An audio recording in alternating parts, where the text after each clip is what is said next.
English number 78 had a career best 13 sacks in 1983, enhancing his place among the league's true warriors. I think the number one attribute for a defensive lineman is to be intense, is to come every single play, is to physically want to dominate each play and each opponent.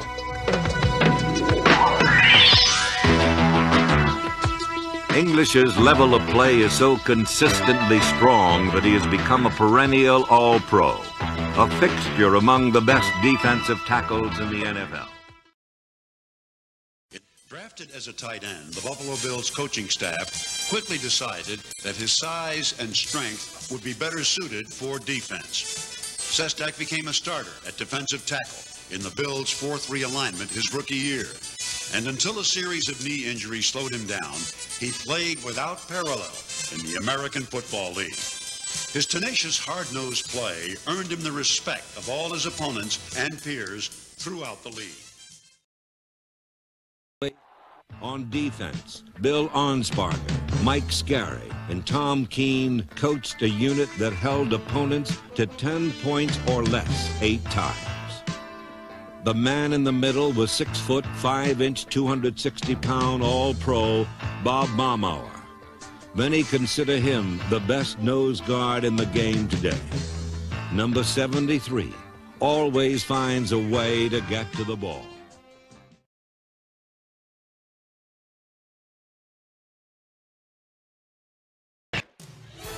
Acquired as an unrestricted free agent, tackle Henry Thomas lived up to his advanced billing with a career-high 10.5 sacks. He also led the defensive line in tackle, and his leadership value cannot be measured.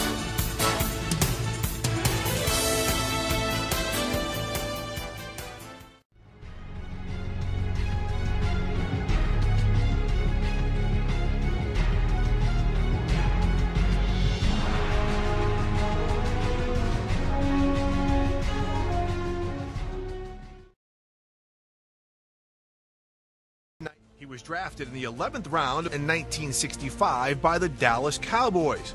The 6'6", 260-pound player started at defensive tackle for 14 years. Pugh and the Cowboys won 4 NFC championships and 2 Super Bowls. And with the Cowboys, he made an undeniable list of accomplishments.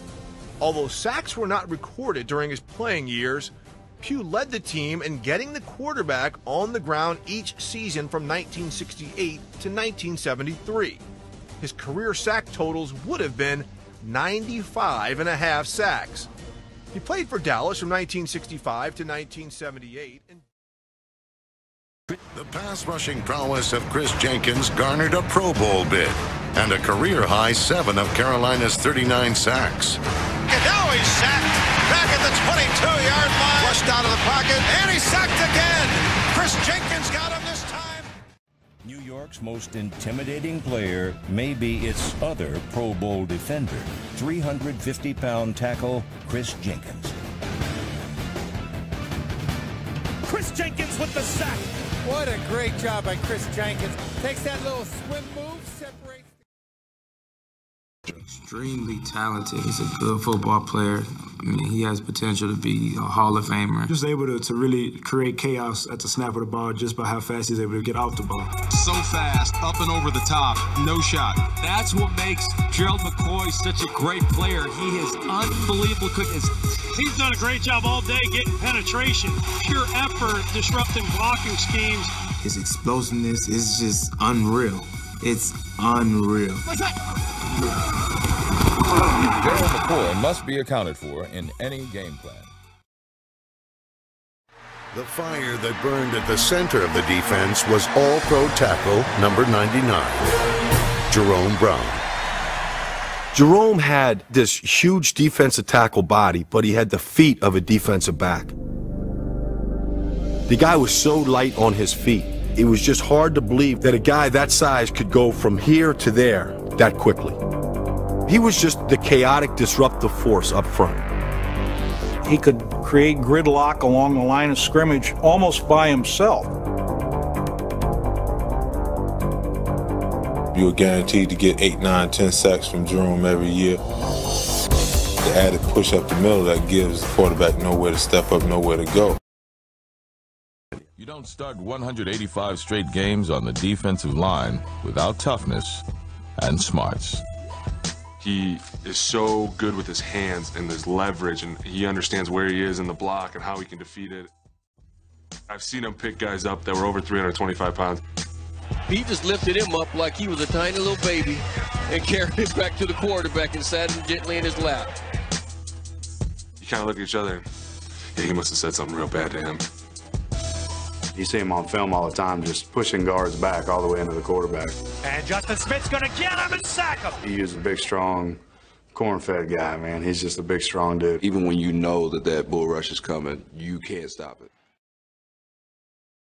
Moore, the lone setback, gets the football, and he drops it. It's loose on the turf inside the box. It's picked up, and the Saints will score. Motion, drops straight back. Under some pressure, he has the ball stripped from behind by Glover. The Saints are going to fall. Leroy Glover, acquired off waivers in 1997, established himself as a premier interior lineman in '98.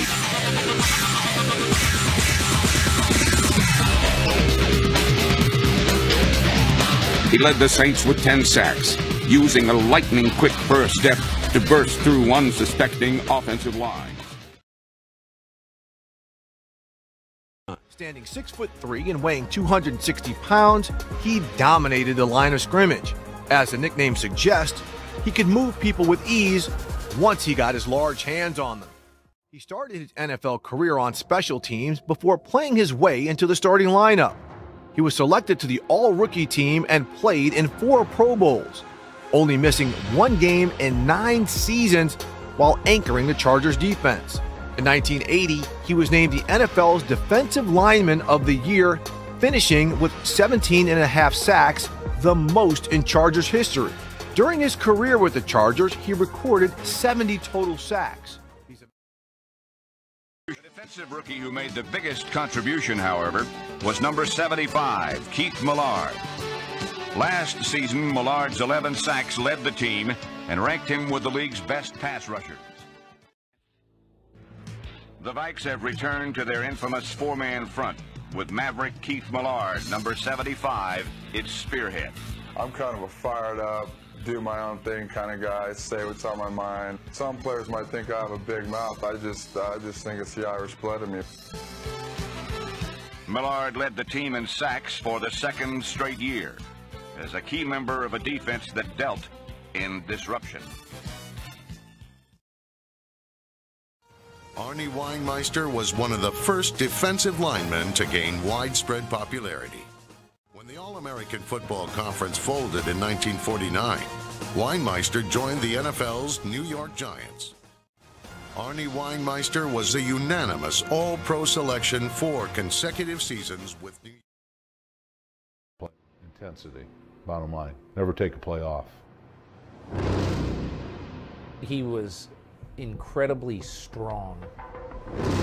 2-time first-team All-Pro, 4-time Pro Bowl player, a dominant player at 3 different positions. He was the same every play. Balls out. Just knocked the crap out of the guy across from you.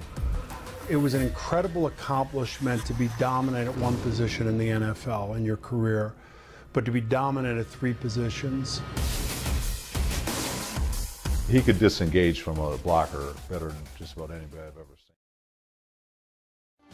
The spearhead of Carson's line is number 92, Michael Dean Perry. Carson made certain Perry played practically every down, and in his first full season as a starter, the ex-Clemson Tiger refused to allow anyone to stop him on his path to All-Pro recognition.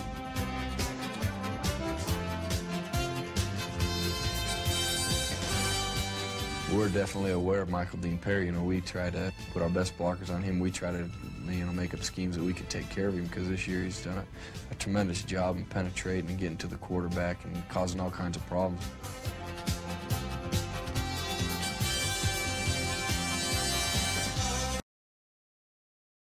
Bill Willis, one of the first black players in the All-America Football Conference, earned lasting acclaim as a defensive middle guard.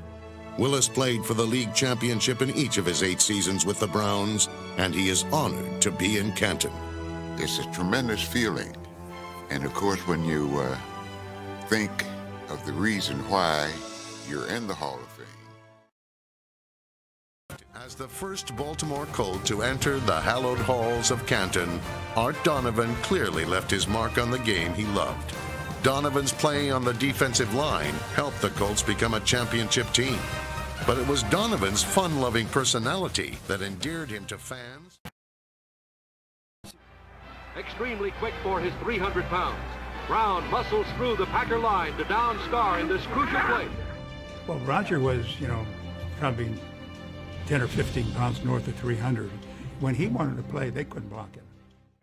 The Detroit Lions drafted Brown in the 4th round in 1960. In 1962, he was named the league's outstanding defensive lineman. An example why, he sacked Packers quarterback Bart Starr 7 times, once for a safety, in a game then billed as the Thanksgiving Day Massacre. Brown later joined the Rams and was a member of the legendary Fearsome Foursome. Brown was named to 6 consecutive Pro Bowls and was a 2-time All-Pro. A window through which Coach Glanville sees a bright future is defensive end Ray Childress, a first-round draft pick in 1985. Childress absolutely was remarkable considering he was not in training camp. I think it's a credit to his college coaches that he was well-schooled and well-trained in college, so he stepped right in and played well. Childress earned a starting position and became a leading tackler among the Oilers linemen.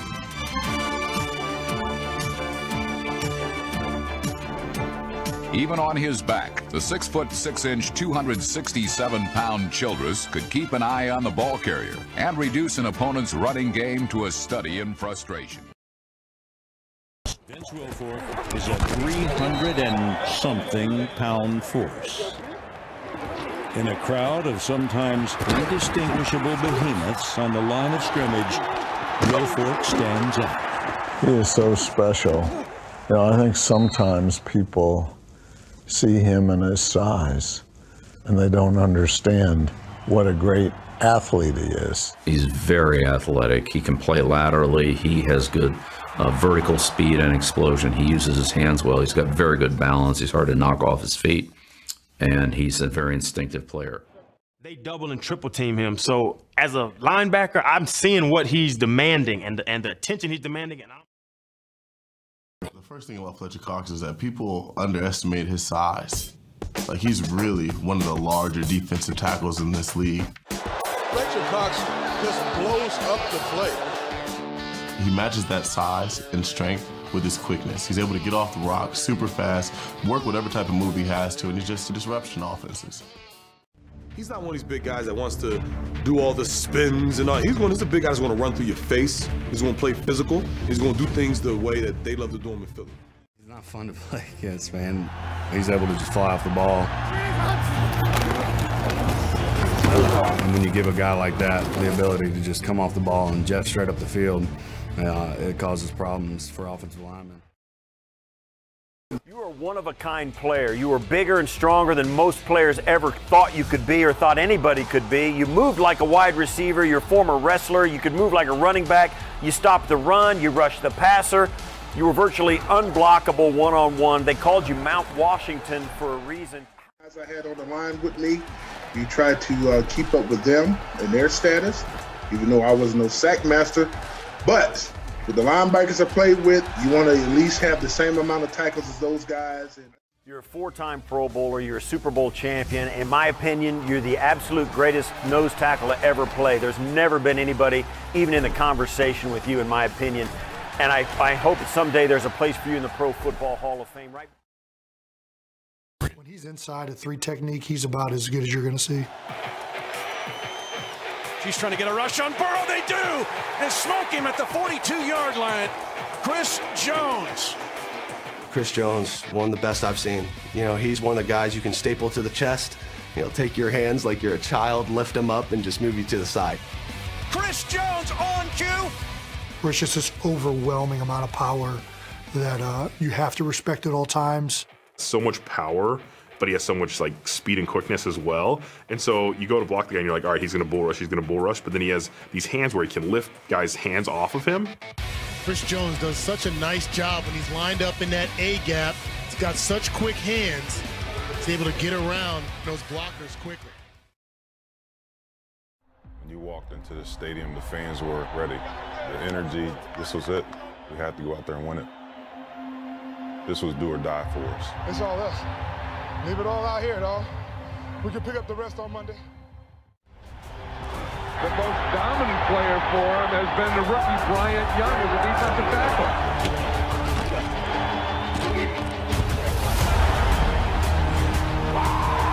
Bryant Young gets his first sack. Banks takes a two-step drop, and they got him. Big step, baby. Here we go.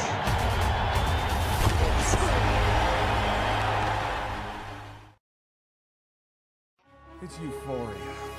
To come out of that tunnel before a game, the goosebumps, people screaming for you. If everybody could do that, they would know. They would know true elation. Here's the snap to Chris Chandler. Looks downfield, hit from behind, down he goes. Steve McMichael on the set. He played really hard. He played the game with all he had. As a player, he's the best. You can always depend on him to do his job and be where he's supposed to be. There's about a 4 or 5 year period in the mid-'80s where I don't think anybody played the inside tackle position on defense better than Steve McMichael did. Steve, in one word, tough. Ernie Stautner, a 9-time Pro Bowler with the Pittsburgh Steelers, was a beloved character on one of the most punishing defenses of the 1950s. A former combat Marine, Ernie often played injured and only missed a total of 6 games in his career. Through his 14-year career, Stautner caused havoc in the opposing back. He's a great 3 technique. He's stout, he's physical, he gets off blocks, he clogs up run lanes. Very disruptive all over the place. Hands it off. McCoy tackled for a loss. Geno Atkins. He consistently beats every guy that's lined up in front of him. He's got all the pass rush moves and then can bully you and get to your quarterback with ease. Boy, Geno Atkins came on the bull rush that time. Geno's big thing is power, and few guys can walk offensive linemen back the way he can. Geno Atkins takes the guard right into the lap of Case Keenum. You know, the thing about Geno is he's short. He's like 6'1", so you hit him, and he's underneath your pads already. He plays with leverage, and I think that's what makes him so great, really. In his prime, he was absolutely dominant. He was a 5-time All-Pro, including a 2-time first-teamer, and he also made 5 Pro Bowls in his career with the Ravens, and then, of course, he helped the Ravens win Super Bowl 47. Haloti was a game wrecker who garnered the utmost respect from his fellow players and opposing offensive coordinators. Now, what's working against him is that he doesn't have really gaudy statistics like pass rushers or even linebackers.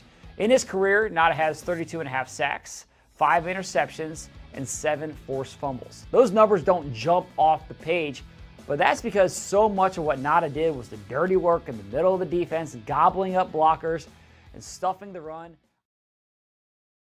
Well, Steve was a very dominant player for us during the years that he was here, and you know, started off playing nose tackle in 2001, and before we were able to move him to his natural position of defensive end, and he really excelled with his length, you know, in terms of rushing the passer and, you know, working against shorter interior linemen.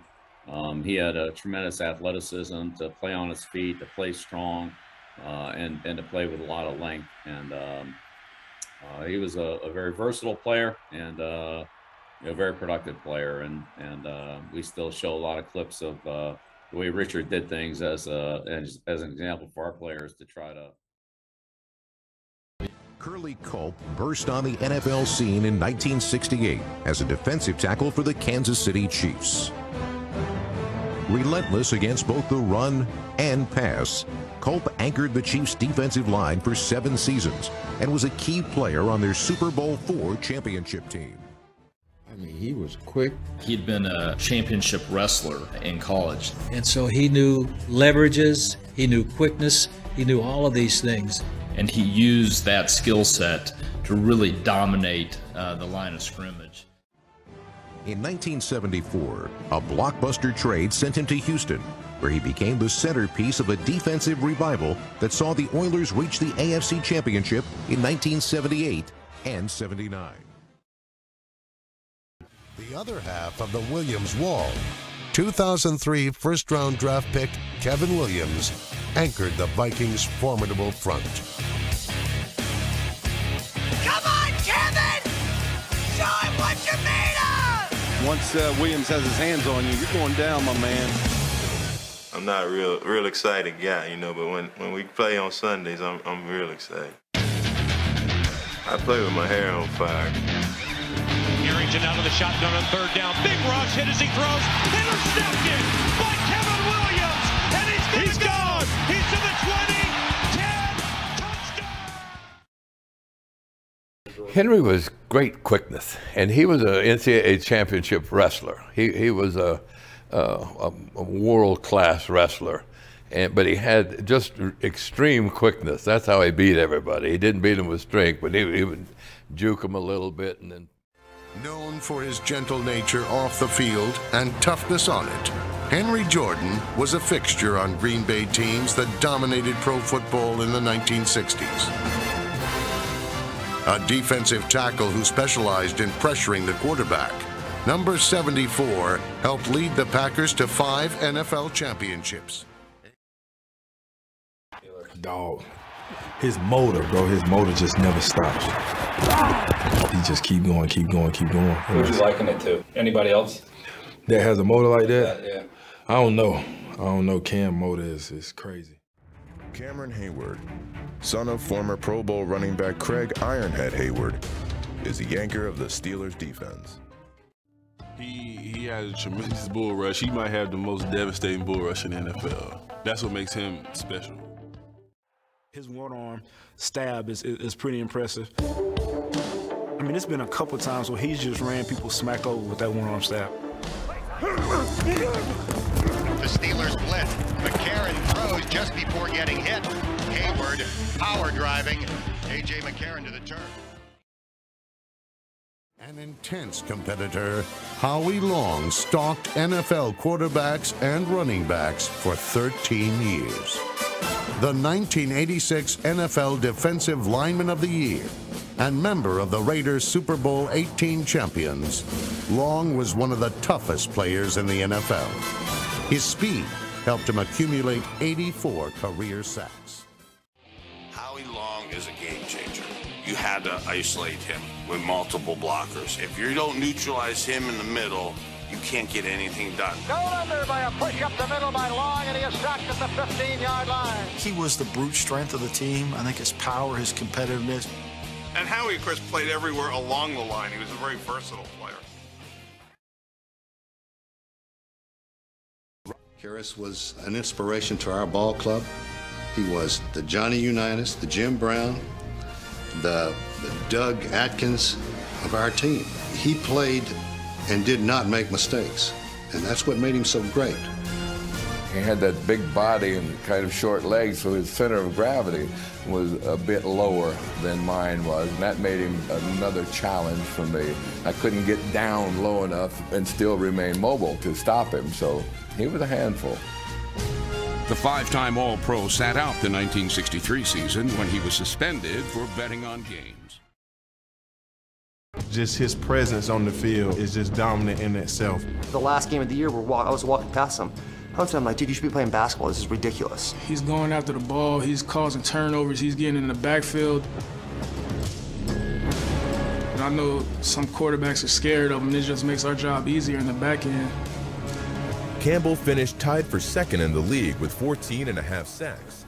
Obviously, you know, defensive linemen vary, but when you're that big and that tall, you don't see people get off the ball the way he does. I don't even see some basketball players that tall move that quick. Calais Campbell is a heck of a player. The big man right there in the middle. He's got amazing athleticism. being that big, he can still, you know, get under you, even being taller than you. You know, you think you got him blocked sometimes, and he get you a counter move. Chicago Bears defensive lineman Dan Hampton's ability to play with pain has made him one of the most respected and most feared defensive tackles in the NFL. Hampton figures that during his lifetime, he's had over 300 stitches. The man known as Danimal, number 99, Dan Hampton of the Chicago Bears, doesn't have to look hard to find admirers throughout the NFL.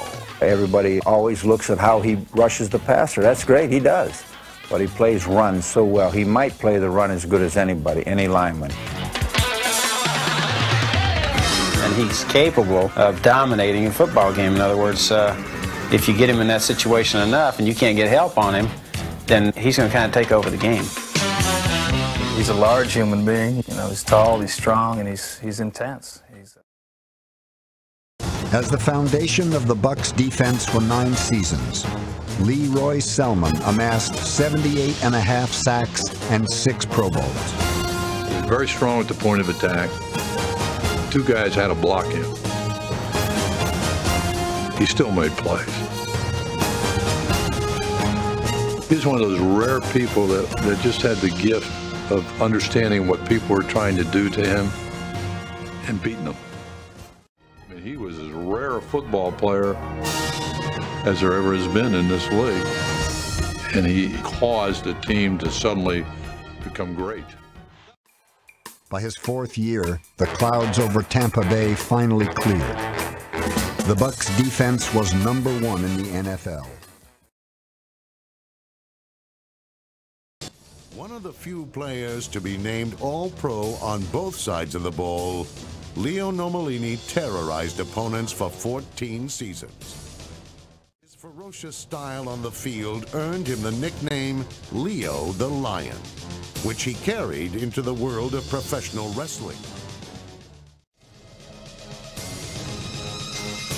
In the rough and tumble world of the NFL in the 1950s, Nomellini avoided injury and played in 174 consecutive games for the 49ers. Out of every player I ever played against, he was the most feared because he brought everything to the table. He was 6'8", he was 300 pounds, he was quick, he was strong, he was fast, he was dominating. And if you were not prepared to deal with that, it would be a long, long Sunday afternoon. People were aware that there were a lot of good football players coming out of schools like Grambling, but no one had taken a small college player as the top player in the draft. Buck Buchanan really kind of revolutionized the play of defensive tackles in the professional football. In the early days, the tackles were the run stoppers and the ends were the pass rushers. Well, Buck was 6'7" and weighed 300 pounds. He had a wingspan of about 7'47".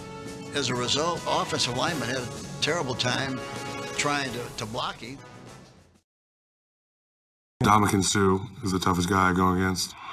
Anytime you're running into Ndamukong Suh full speed at the line of scrimmage from a foot away, you're gonna know that it's him, and you can definitely feel the difference between him and other guys. He's very good, very instinctive. Getting beat by Suh again. Yeah. First 2 plays, he just blows up against the run. He knows how to use his power. A lot of guys are very strong, but don't know how to use it. He knows how to use it. Once he gets in the backfield, man, you got to look out, because he's coming to destroy something.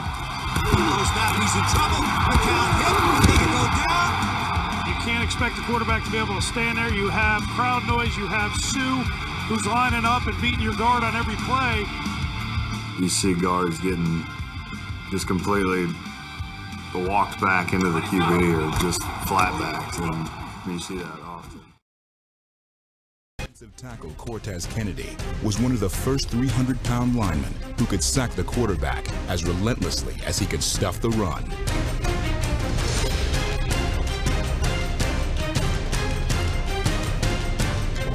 Kennedy recorded 14 sacks in 1992 and was named the league's Defensive Player of the Year. Just another day at work for Cortez Kennedy, but that's why this guy is so good, because he just disrupts things at the line of scrimmage. Tez was a nimble big man who was selected to 8 Pro Bowls during his 11-year career with the Seahawks. He was also selected to the 1990s All-Decade Team. Kennedy was more than just a heavyweight defender who could clog up the middle.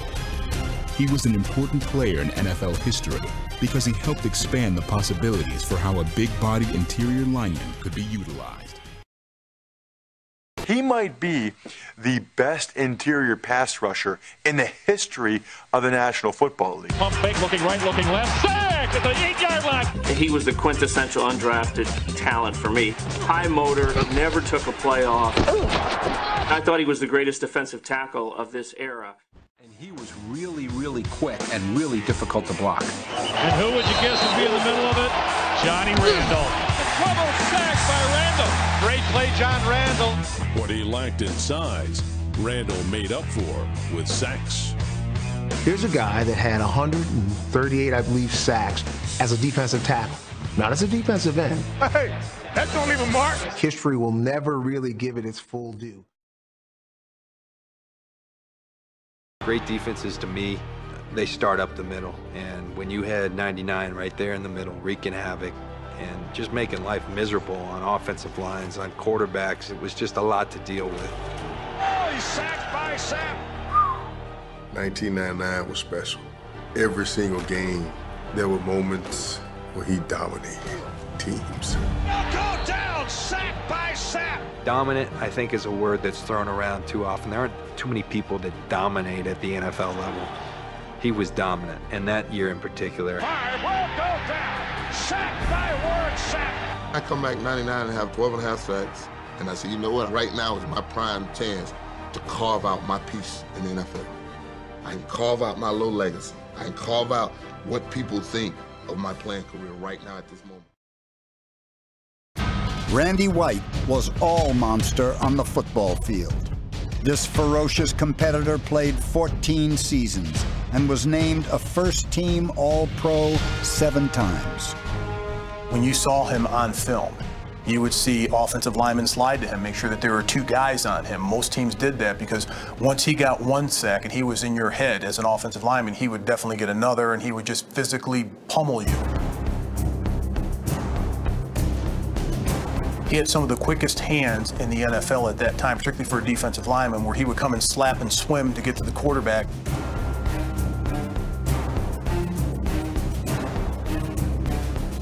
Randy White was a step ahead of any defensive lineman at that time because he had such a high motor, and he was a pretty good-sized player at 6'4", 257. You didn't see many defensive tackles that size that could get to the quarterback.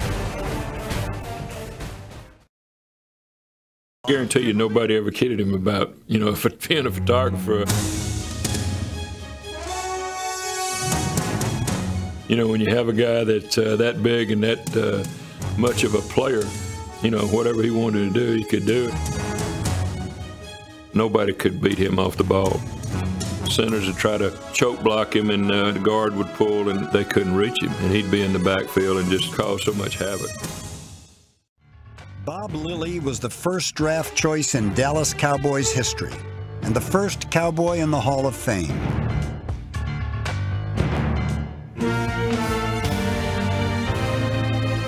He played 14 seasons and made 11 Pro Bowls.